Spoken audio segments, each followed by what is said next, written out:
오늘도 하나님께 예배하러 나오신 여러분들을 주님의 이름으로 환영하고 축복합니다. 우리 함께 인사하겠습니다. 주님을 향하여 할렐루야, 서로를 향하여 할렐루스. 사랑하는 성도 여러분, 우리는 이 땅 가운데 살아가면서 많은 소망들이 있습니다. 많은 바람들이 있죠. 사람은 다 각자 다른 소망을 가지고 다른 바람을 가지고 살아가는 것 같지만 공통적으로 일치하는 부분들은 있습니다.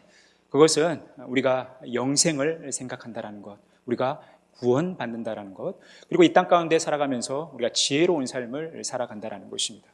이 구원이 현재 사건이기도 하지만 또한 이 미래적 사건으로 우리가 생각하는 경향이 있기 때문에 우리가 이 땅에 살아가는 삶 속에서 어떻게 하면 지혜로운 삶을 살아갈까, 이 지혜를 추구하며 우리는 살아간다는 것입니다. 성경도 이 지혜로운 삶의 중요성을 강조하고 지혜를 촉구하고 있다는 것입니다. 잠언 4장 7절을 말씀해 보면 지혜가 제일이니 지혜를 얻으라. 내가 얻은 모든 것을 가지고 명철을 얻을지니라. 지혜가 제일 중요하다는 것입니다. 그래서 우리가 가지고 있는 모든 소유를 다 투자해서라도 이 지혜와 명철을 얻으라라고 성경은 우리에게 교훈하고 있습니다. 이 지혜라는 말의 이 사전적인 의미는 이치를 빨리 깨우치고 사물을 정확하게 처리하는 정신적 능력, 어떤 상황을 바르게 대처하는 이 능력을 우리는 이 지혜라고 합니다. 그런데 이 지혜는 어디에서 오는가? 그리고 이 지혜의 본질이 무엇인가? 이 지혜의 근원이 무엇인가? 성경은 이 지혜의 원천이 무엇인지를 우리에게 말씀하죠. 잠언 9장 10절에서 여호와를 경외하는 것이 지혜의 근본이요 거룩하신 자를 아는 것이 명철이다라고 말씀하고 있어요. 하나님을 경외하는 것, 하나님을 아는 것이 지혜의 근본, 지혜의 본질, 지혜의 원천이라는 것입니다. 그래서 우리가 지혜를 갖는다는 것은 하나님을 경외하는 삶으로 나타난다는 거죠. 그렇다면 하나님을 경외하는 삶이 어떤 삶인가? 그리고 어떻게 우리가 이 하나님을 경외하는 삶을 살 수 있을까? 그리고 어떻게 우리가 지혜로운 삶을 살 수 있을까? 우리는 이 삶에 대해서 이 어린이 주일 아침 어린이에게서 이 지혜의 비결, 하나님을 경외하는 삶의 비결을 함께 배우고 또한 그 삶을 우리의 삶 가운데 그대로 적용하는 그런 복된 삶을 살아가기를 소망합니다. 오늘 본문 말씀은 예수님께서 하나님의 말씀을 증거하시고 또 많은 기적을 베푸셨죠. 많은 초자연적인 이적을 베푸셨습니다. 그러니까 예수님은 굉장히 유명세를 타셨죠. 그래서 많은 사람들이 예수님을 메시아로 여겼고 자신들이 가지고 있는 이 연약함을 다 가지고 예수님께 나온 것입니다. 그 중에는 부모된 자들이 어린 아이를 데리고 어린 아이들을 예수님께서 만져주시기를 바라면서 예수님께 나왔던 거죠. 우리 부모는 자기 자신보다 또 부모로서 자식을 더 소중히 여기는 경향이 있지 않습니까? 그래서 내 문제는 못 풀어도 우리 자녀는 문제가 풀려야 되고 나는 그렇게 잘 되지 못하더라도 우리 자녀는 잘 돼야 되기 때문에 이 마음을 가지고 이 어린 아이들을 데리고 예수님께 나온 것입니다. 그런데 이것을 보고 있던 제자들이 눈치도 없이 이 일을 꾸짖는 것이죠. 이때 예수님께서 하신 말씀이 16절입니다. 예수께서 그 어린 아이들을 불러 가까이 하시고 이르시되 어린 아이들이 내게 오는 것을 용납하고 금하지 말라. 하나님의 나라가 이런 자의 것이니라. 어린 아이들이 예수님께 나오는 것을 용납하고 금하지 말라라는 거죠. 왜냐하면 하나님의 나라가 이런 자의 것이라는 것입니다. 하나님의 나라가 어린 아이와 같은 자들의 것이라는 거죠. 그러면서 이 하나님 나라를 우리가 어떻게 받아들여야 하는가 이렇게 말씀하십니다. 내가 진실로 너희에게 이르노니 누구든지 하나님의 나라를 어린아이와 같이 받아들이지 않는 자는 결단코 거기 들어가지 못하리라 하시니라. 우리가 하나님의 나라를 들어가기 위해선 어린아이와 같이 이 하나님의 나라를 받아들여야 된다는 거죠. 하나님의 나라입니다. 누가와 마가는 하나님의 나라로 표현을 했고 마태는 유대인의 특징상 천국으로 이제 표현을 했어요. 천국이라는 말, 하나님의 나라라는 말 똑같은 말입니다. 지금 이 누가는 하나님의 나라를 표현하면서 예수님께서 하신 말씀이 우리가 하나님 나라에 들어가기 위해서 천국에 들어가기 위해선 어린 아이와 같이 이 하나님의 나라를 받아들여야 된다는 거예요. 하나님의 나라라는 것은 하나님의 충만한 임재가 있고 하나님의 주권, 하나님의 통치와 다스림이 있는 것이 하나님의 나라죠. 이 하나님의 통치와 다스림, 이 하나님의 주권을 어린 아이와 같이 받아들여야 된다는 것입니다. 그렇다면 어린 아이와 같이 하나님의 나라를 받아들인다는 것이 무엇을 의미하냐라는 것입니다. 어떻게 해야 하나님의 나라를 어린 아이와 같이 받아들이냐라는 것입니다. 물론 오늘 본문에서 예수님은 어린아이가 어떻게 하나님의 나라를 받아들이는지에 대해서는 구체적으로 말씀하고 있지 않습니다. 그런데 우리는 유추할 수는 있어요. 이후에 등장하고 있는 내용들 속에서 하나님의 나라를 어린아이와 같이 받아들이는 것이 어떤 모습인가, 이것을 우리가 찾을 수 있다는 거예요. 거기에서 힌트를 얻을 수 있다는 것입니다. 한 부자 관리가 예수님께 와서 이렇게 질문을 하죠. 어떤 관리가 물어 이르되 선한 선생님이여 내가 무엇을 하여야 영생을 얻으리까? 이 관리도 영생에 대해서 관심이 많았습니다. 그래서 내가 무엇을 하여야 영생을 얻겠습니까? 이 말은 내가 무엇을 하여야 하나님의 나라에 갈 수 있겠습니까? 내가 무엇을 하여야 구원을 받을 수 있겠습니까? 라는 질문을 하고 있는 거예요. 이 관리의 질문 앞에 예수님께서 이렇게 말씀하시죠. 내가 계명을 안 하니 간음하지 말라, 살인하지 말라, 도둑질하지 말라, 거짓 증언하지 말라, 내 부모를 공경하라 하였느니라. 예수님은 이 관리가 잘 알고 있는 10계명 중에 5, 6, 7, 8, 10계명을 통해서 하나님께서 원하시는 삶, 이것은 하나님의 계명을 지키는 삶이라는 것을 지금 말씀하고 있다는 것입니다. 계명을 준수해야 된다는 거예요. 계명을 지키면서 하나님의 사랑을 실천하라는 것입니다. 하나님께서 이와 같은 계명을 주신 이유는 하나님을 사랑하고 내 이웃을 내 몸과 같이 사랑하라고 하는 이 하나님의 사랑 정신을 실천하는 것입니다. 이 예수님의 말씀을 듣고 나니까 이 관리는 자기가 어려서부터 이것을 다 지켰던 거예요. 이 십계명을 철저히 지켰던 것입니다. 그런데 이 청년의 말, 이 관리의 말을 듣고 나서 예수님께서 이제 이런 말씀을 하십니다. 예수께서 이 말을 들으시고 이르시되 내게 아직도 한 가지 부족한 것이 있으니 내게 있는 것을 다 팔아 가난한 자들에게 나눠주라. 그리하면 하늘에서 내게 보화가 있으리라. 그리고 와서 나를 따르라 하시니. 지금 이 부자 관리는 그동안 듣지 못했던 하나님의 계명에 대해서 듣게 되는 거예요. 자기는 지금까지 이 율법의 조항들을, 십계명을 잘 지켰다고 생각을 했는데 예수님은 황당한 말씀을 하시는 거예요. 지금까지 네가 이 계명을 잘 지켰냐? 그런데 네가 아직 부족한 게 하나 있다. 네가 가지고 있는 이 소유를 다 팔아서 가난한 자들에게 줘라. 이게 천국의 상급이 되는 것이고 그리고 나서 너는 나를 따라라 라고 지금 예수님께서 말씀하고 있다는 것입니다. 예상치 못했던 예수님의 말씀이죠. 나름 자신이 있었어요. 그리고 그는 부자였기 때문에 자기의 삶에 대해서 어느 정도 만족은 있었겠죠. 그런데 유일한 관심사는 이제 영생이 됐는데 이 영생을 위해서 자기가 지금까지 생각하기에는 내가 이 계명을 잘 지키면 충분히 영생을 얻을 거라고 생각을 했지만 예수님께서는 자기가 생각지도 못했던, 꿈에도 생각하지 못한 말씀을 하시는 거예요. 너의 소유를 다 팔아서 가난한 사람들에게 나눠주라는 것입니다. 이러니 이 청년의 마음이 어떻겠어요? 그가 심히 근심합니다. 왜냐하면 그가 큰 부자였기 때문에 그래요. 그가 큰 부자였기 때문에 이 예수님의 말씀을 듣고 심히 근심할 수밖에 없었다라는 것입니다. 그러면서 이 관리의 고민, 고통, 근심과 염려를 아신 예수님께서 사실 그 소유를 팔아서 가난한 자들에게 나눠주라고 하는 이 말씀도 이 관리에게 있어서는 매우 무거운 말씀 아닙니까? 참으로 받아들이기 힘든, 그가 부자였기 때문에 근심할 수밖에 없는 말씀이었는데 예수님은 더 잔인한 말씀을 하시는 거예요. 24절 25절에 보니까 예수께서 그를 보시고 이르시되 재물이 있는 자는 하나님의 나라에 들어가기가 얼마나 어려운지 낙타가 바늘기로 들어가는 것이 부자가 하나님의 나라에 들어가는 것보다 쉽다라는 것입니다. 하나님 나라에 부자가 들어가는 것이 이처럼 어렵다라는 거예요. 낙타가 바늘기로 들어가는 것이 부자가 하나님 나라에 들어가는 것보다 쉽다라는 것입니다. 낙타가 바늘기로 들어가는 것보다 하나님의 나라에 부자가 들어가는 것이 쉽다라는 것은 이 부자는 하나님의 나라에 들어가는 게 너무나 어렵다라는 거죠. 그런데 우리가 이 낙타가 바늘기로 들어가는 것, 우리말 어감은 굉장히 이건 불가능이다. 우리가 흔히 불가능한 일을 하늘의 별을 따와라 라는 거 아닙니까? 하늘의 별 따기, 이것은 불가능한 일이죠. 그러니까 유대인들이 이 팔레스타인 지역에서 가장 큰 존재를 코끼리나 낙타로 표현을 하고 또 가장 작은 존재를 하루살이 혹은 이 바늘구멍으로 표현을 해요.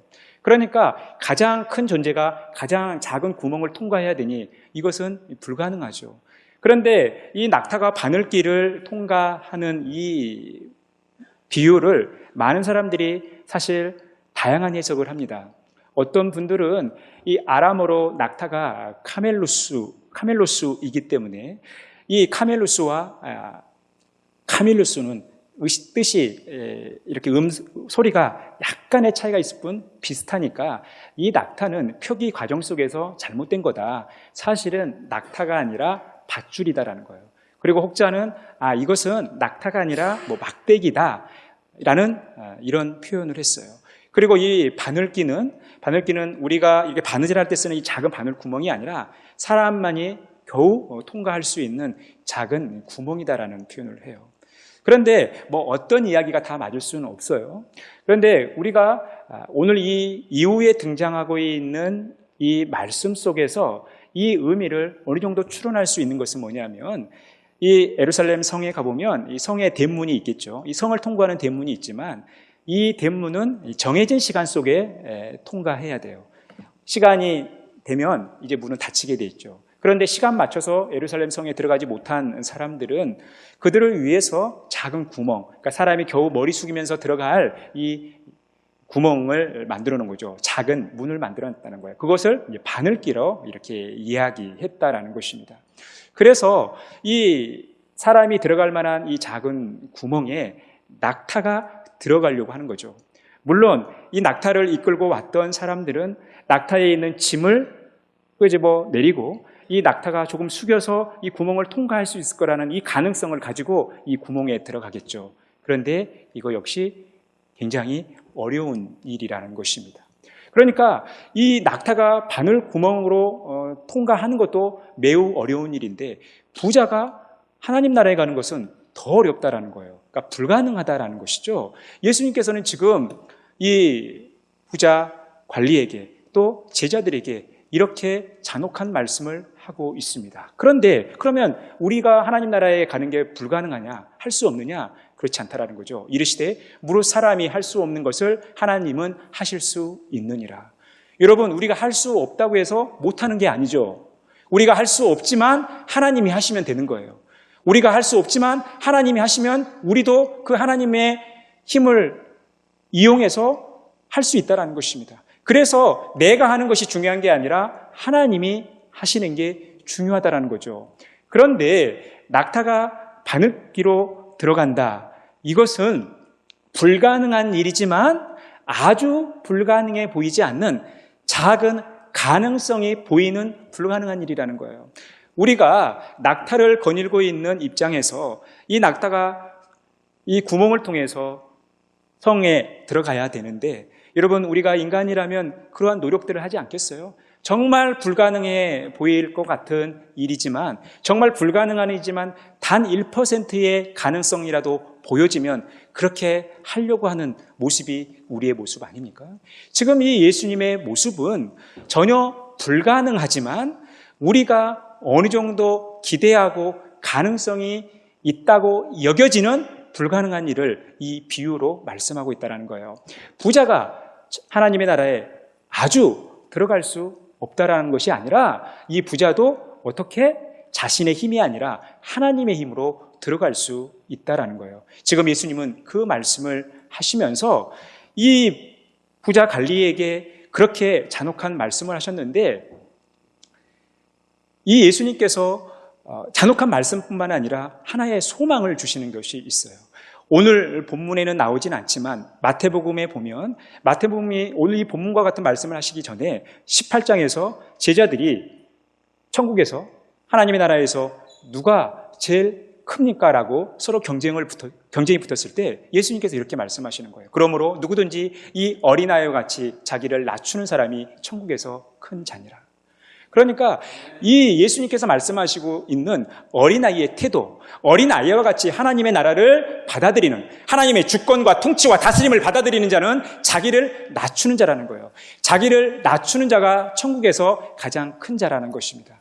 그래서 어린 아이들은 자신을 낮추는 이 특성을 가지고 있기 때문에 하나님의 나라에 들어가는 것이 쉬운 거예요. 그런데 이 부자 청년은 자기가 가지고 있는 소유가 있었죠. 그리고 나름 열심히 율법을 지켜왔죠. 하나님의 계명을 준수해 왔어요. 그러니 자기 스스로 충분히 영생을 하나님의 나라에 갈 수 있다라고 하는 착각을 한 거예요. 그런데 그 착각에 빠져있는 부자 관리에게 예수님은 너무나 냉정한 말씀을 한 거예요. 부자, 하나님 나라에 들어가는 거 어렵다.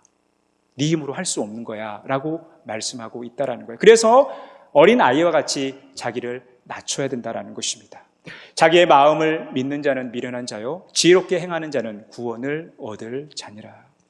자기의 마음을 믿고, 자기의 소유를 믿고, 자기의 계획을 믿고, 자기의 능력을 믿고, 자기의 열정을 믿는 자는 사실은 미련한 자라는 거예요. 지혜롭게 행하는 자는 철저히 하나님을 의지하고 하나님만이 하실 수 있습니다. 저는 아무것도 할 수 없지만 하나님만이 하실 수 있습니다 라는 이 고백을 하는 사람이, 그리고 그렇게 살아가는 사람이 진짜 지혜로운 사람이고, 이 지혜로운 사람이 구원을 얻는다라는 것입니다. 그리고 하나님 나라의 주역이 될 수 있다는 거예요. 지금 예수님은 이 말씀을 하시면서 더 심각한 말씀을 하고 계시는 거예요. 29절에서 30절 우리 같이 읽을까요? 이르시되 내가 진실로 너희에게 이르노니 하나님의 나라를 위하여 집이나 아내나 형제나 부모나 자녀를 버린 자는 현세에 여러 배를 받고 내세의 영생을 받지 못할 자가 없느니라 하시니라. 이 부자 관리에게는 너 소유 다 팔아서 가난한 주에게 나눠주고 나에게 따르라. 너무나 부담스러운 말씀이죠. 또 이 시대를 살아가는 우리들에게 있어서 이 누가복음 18장 29절 30절은 너무나 부담스러운 말씀 아닙니까? 우리가 하나님의 나라를 위해서 집이나 아내나 형제나 부모나 자녀를 버려야 된다는 것입니다. 이 말씀은 사실 예수님께서 하셨던 말씀 중에 네 눈이 범죄하면 네 눈을 빼버려라. 네 손과 팔과 다리가 범죄하면 잘라버리라 하신 이 말씀과 더불어 우리가 받아들이기에 너무나 어려운 말씀 아닙니까? 우리가 인정하기에 너무나 힘든 말씀 아니에요? 여러분, 우리의 집과 우리의 가족과 우리의 부모와 우리의 자녀들이 얼마나 우리에게 소중한 존재들입니까? 그런데 지금 예수님께서는 하나님 나라를 위해서 버리라고 말씀하고 있다는 것입니다. 여러분, 여러분들에게 있어서 가장 소중한 존재가 누구입니까? 제가 이렇게 묻는다면 여러분들은 여러분들의 입술을 통해서 하나님입니다, 예수님입니다 라고 말씀하실 거예요. 그런데 속으로는 사실 제 집이에요, 우리 부모님이에요, 우리의 자녀예요 이렇게 생각할 거예요. 여러분, 그렇게 한번 여러분들에게 여쭤볼까요? 여러분들이 가장 소중하게 생각하는 가장 소중한 존재가 뭡니까? 하나님입니까? 아마 여러분들 마음속으로는 사실 하나님은 그냥 외형적인 표현일 뿐이고, 제 마음에는 제가 가장 소중하게 생각하는 것은 우리의 부모님, 또 우리의 자녀, 그리고 제 집입니다. 그리고 제 명예입니다. 제 건강입니다 라고 여러분들이 지금 마음속으로 대답하고 계실 거예요. 그렇게 지금 한번 대답해 보실래요? 사람들 앞에, 많은 분들 앞에 그렇게 대놓고 이야기하지 못하지만 여러분들의 엄지발가락을 한번 들어보세요. 지금 13분 정도가 그렇게 대답을 하고 계시는 거예요. 그만큼 여러분, 우리의 집과 우리의 자녀와 우리의 부모와 우리의 가족은 소중한 존재예요. 그런데 여러분, 우리가 믿음의 길을 걸어가면서 하나님의 자녀가 되고 하나님의 백성으로 또 구원을 위해 살아가는 이 믿음의 여정 속에서 우리의 믿음의 이 발목을 잡는 매우 중요한 존재가 하나님 다음으로 소중하게 여기는 존재라는 것입니다. 하나님 다음으로 소중하게 여기는 것들이 결국 우리의 믿음을 붙잡는다라는 거예요. 발목을 잡는다라는 거예요. 우리가 앞으로 뻗어나가지 못하게 한다라는 거예요. 그래서 예수님께서는 분명한 우선순위를 확정하고 그 우선순위에 따라서 하나님의 백성, 하나님의 자녀로 살아가라고 말씀하는 거예요. 그러니까 여러분, 그 다음이 중요한 거죠. 하나님 다음이 중요한 거예요. 여러분, 우리의 가정에서도요, 굉장히 소중한 것들이 있지만 그 소중한 것 다음이 중요한 거예요. 저도 저희 아내와 결혼을 하고 나서 2년 동안은 한 번도 안 싸웠습니다. 말다툼도 안 했어요. 그런데 언제 말다툼이 시작됐느냐? 우리 큰아이가 이 세상에 나오면서부터예요. 사실 저는 저희 아이들에게 당당하게 얘기합니다. 야, 나는 너희들보다 엄마가 좋아. 나는 너희들보다 엄마가 더 소중해. 엄마가 더 나에게는 더 가치가 있어. 그러니까 그렇게 알고 있어 라고 얘기합니다. 제가 왜 이 말씀을 드리냐면 제가 저의 아내를 가장 소중하게 생각하고 가장 사랑하지만 저의 아내 다음으로 사랑하는 우리 자녀들 때문에 제 아내와 갈등이 있더라는 거예요. 여러분, 우리가 하나님을 사랑한다고 이야기하고 하나님께 헌신한다고 이야기하지만 이 하나님 다음으로 소중하게 여기는 것들이 우리의 믿음의 발목을 잡을 때가 있다라는 거예요. 그래서 이 우선순위를 분명히 하고 우리가 온전히 하나님을 따르는 삶을 살아가야 한다는 것입니다. 여러분, 오늘 어린 아이와 비교되어지는 이 부자 관리, 그리고 이 부자 관리의 모습 속에서 나타나는 모습과 이후에 말씀하신 이 예수님의 말씀 사이에 공통적으로 흐르고 있는 단어가 있어요.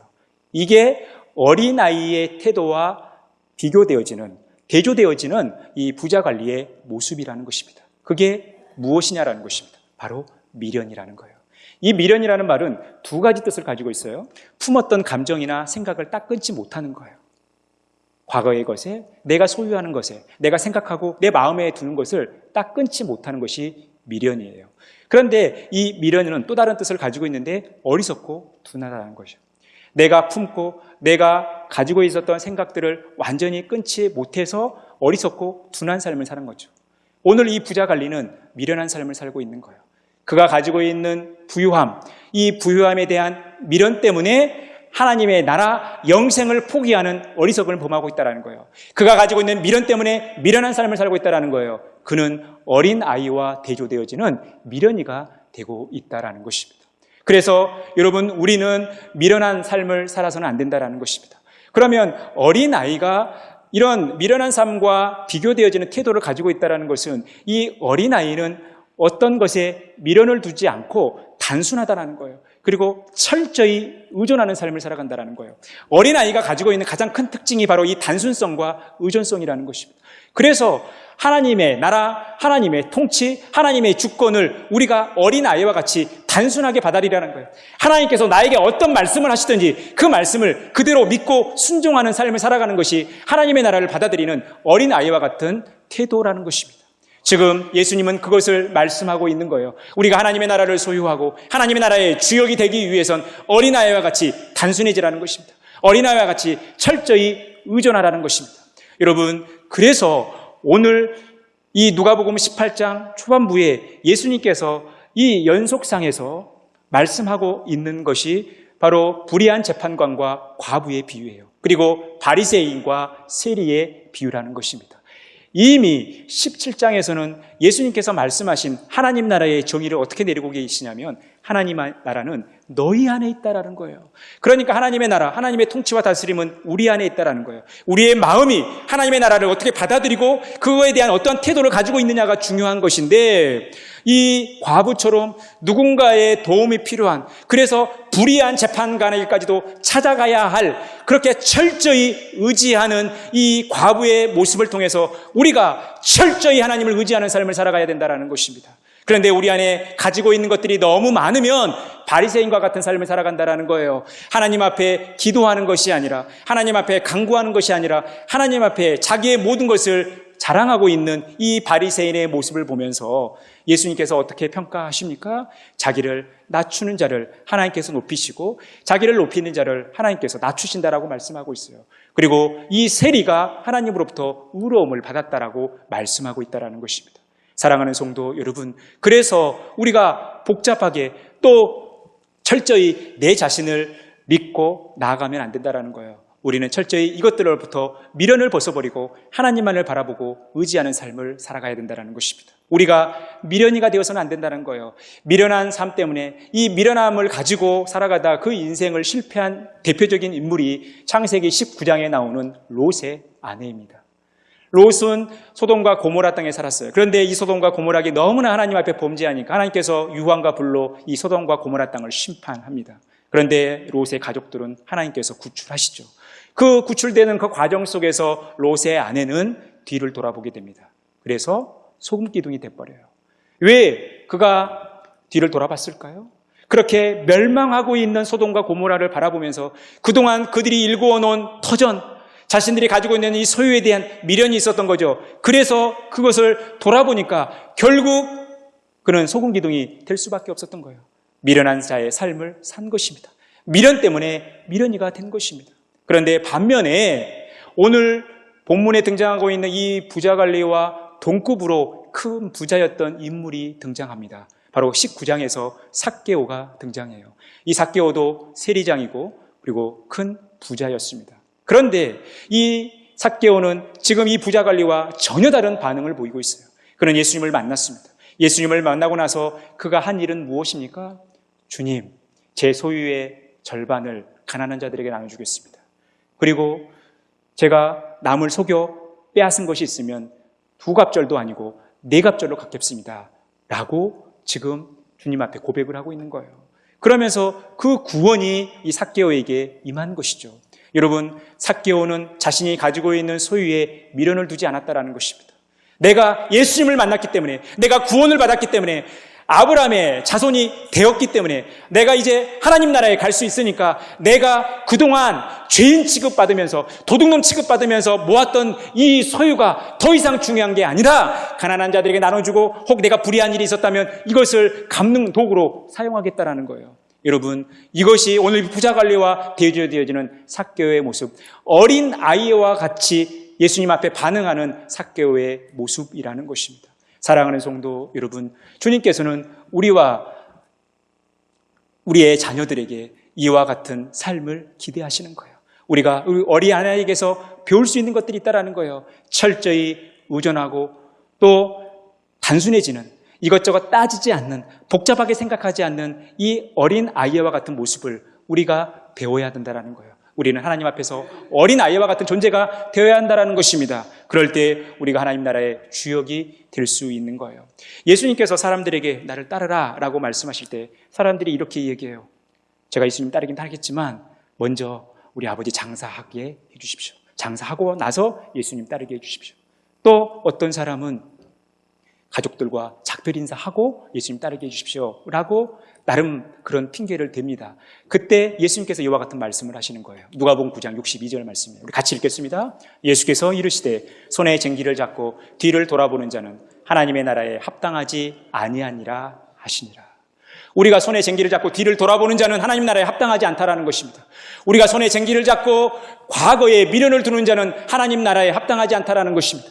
우리가 손에 쟁기를 잡고 미련을 두는 자는 미련한 자가 되어 하나님의 나라에 합당하지 않다라는 거예요. 여러분, 그래서 우리가 우리의 과거에 연연할 필요가 없습니다.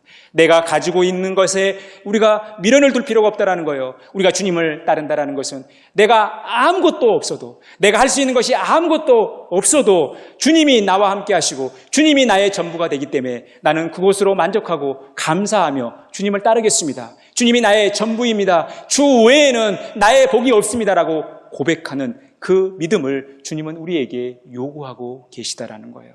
사랑하는 성도 여러분, 그래서 우리는 늘 주님만 바라보며 살아가야 돼요. 이 세상의 것에 미련을 둘 필요가 없다라는 거예요. 그런 인생은 불쌍한 인생이라는 것입니다. 만일 그리스도 안에서 우리가 바라는 것이 다만 이 세상의 삶뿐이면 모든 사람 가운데 우리가 더욱 불쌍한 자니라. 여러분, 우리가 믿음 생활하면서 여러분 손해보는 것 얼마나 많습니까? 여러분 포기하고 살아가는 것들이 얼마나 많습니까? 왜 우리가 손해보고 우리가 왜 포기하고 살아갑니까? 왜 우리가 남들처럼 살지 못합니까?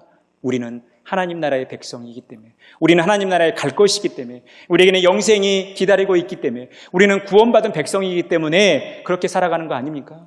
그런데 그런 밝은 미래가 우리에게 있음에도 불구하고 우리가 여전히 이 세상에 미련을 두고 우리가 가진 것에, 우리의 소유에, 내가 바라는 것에, 내가 원하는 것에 미련을 두고 있다면 여러분, 이것처럼 불쌍한 것이 어디 있는 거예요? 여러분, 우리는 할 수 없지만 하나님이 하시면 되는 것입니다. 우리에게는 능력이 없지만 하나님의 능력이 많으셔서 하나님께서 하시면 우리는 할 수 있는 거예요. 우리는 하나님의 주권 아래에서 우리의 삶을 살아가는 것입니다. 그러니 우리는 하나님의 판단대로 움직여야 돼요. 하나님께서 하라고 하신 것들, 하나님께서 결제하신 것들을 하라는 것입니다. 그럴 때 우리가 모든 것을 할 수 있는 것입니다. 내가 원하지만, 내가 그토록 소원하지만 여러분, 주님이 원치 않으시면 빨리 포기하시라는 거예요. 거기에 너무나 미련을 두고 시간 낭비를 하지 말라는 거예요. 우리의 모든 삶의 결정권은 우리 하나님께 있는 것입니다. 그래서 우리는 그 하나님만을 바라보며 하나님 앞에 그것을 그대로 받아들이는, 하나님의 주권을 그대로 받아들이는 그런 삶을 살아가야 되는 거예요. 여러분, 요즘 현대인들에게 이렇게 공감 가는 신속담들이 있어요. 예를 들면 아침에 일찍 일어난 새가 더 피곤하다, 혹은 포기하면 마음이 편하다, 어려운 길은 길이 아니다, 고생하면 골병 난다. 여러분, 왜 이러한 속담들이 통할까요? 그만큼 복잡하고 다양해진 이 삶이 우리가 좀 단순해질 필요가 있다는 것입니다. 복잡하게 생각하고 이것저것 따지고 계산할 필요가 없다는 거예요. 우리가 최대한 단순해지고 이 단순함을 가지고 철저히 하나님을 의지하는 삶을 살아가라는 것입니다. 이것이 어린아이와 같은 삶이에요. 사랑하는 성도 여러분, 여러분들은 하나님 앞에서 어린아이와 같은 삶을 살겠습니까? 어린이의 삶을 살겠습니까? 아니면 미련이의 삶을 살겠습니까? 늘 하나님만을 의지하고 하나님께만 소망을 두는, 그래서 단순하게 살아가는, 그래서 하나님 말씀을 그대로 받아들이고 믿고 순종하는 어린이가 되겠습니까? 아니면 나의 과거, 내가 가지고 있는 것에 미련을 두는 미련이가 되겠습니까? 사랑하는 성도 여러분, 이 숙제가, 이 선택이 우리 앞에 놓여 있습니다. 늘 하나님 앞에 하나님만을 바라보고 하나님께만 소망을 두며 하나님을 철저히 의지하는 그런 단순한 삶을 살아가는, 어린아이와 같은 삶을 살아가는 저와 여러분의 복된 삶이 되어지기를 간절히 축원합니다.